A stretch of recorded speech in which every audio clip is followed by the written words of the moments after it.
people get so angry about it, you know?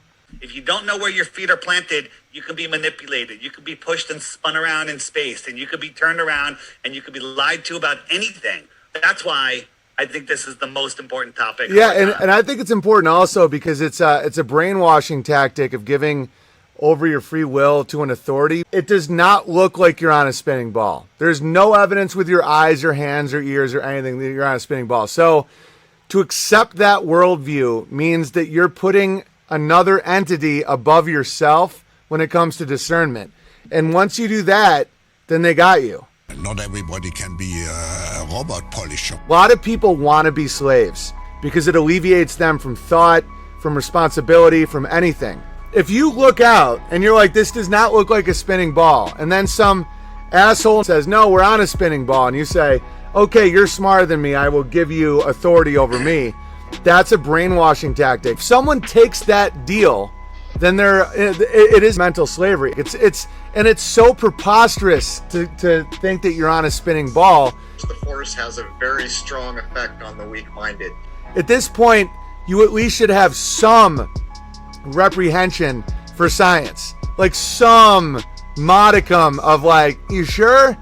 Like if at this point you're not willing to pull back some authority, you're gonna have a rough ride. If you are in error about where you live, then every single decision you make will be coming from a place of error at its foundation.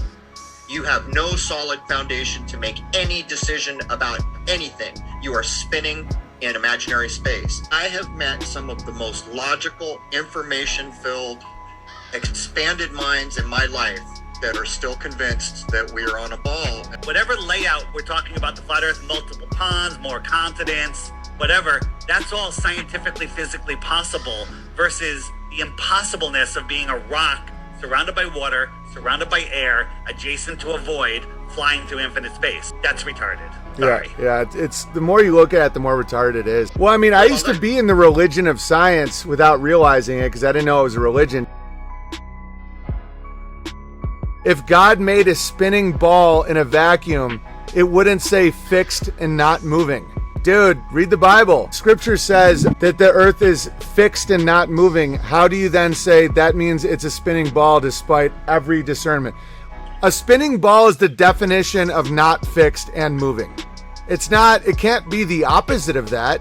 And all scientific experiments show it's not possible to be on a spinning ball in a vacuum. So like when people say, listen, I'm not a flat earth guy, God could have created a round earth. God could have created a penis earth. That doesn't mean anything. It's like just saying God could have created a round earth. That contradicts Christian scripture and science. It's just programming. Let's say it is a spinning ball. That would contradict the Bible. Okay, which is okay. It might be a spinning ball. Go ahead. That's fine if you think that. But you can't then say the Bible backs up that because it doesn't, according to logic and the definition of words. Like, that's retarded. It's just all so stupid.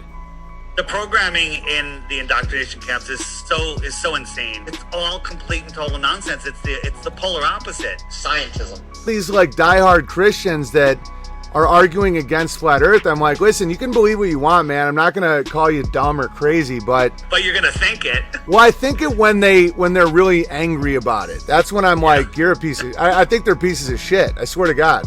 Not everybody can be a robot polisher. The amount of abuse and personal attacks people feel completely comfortable laying at somebody that doesn't believe something that's absolutely stupid is mind-blowing.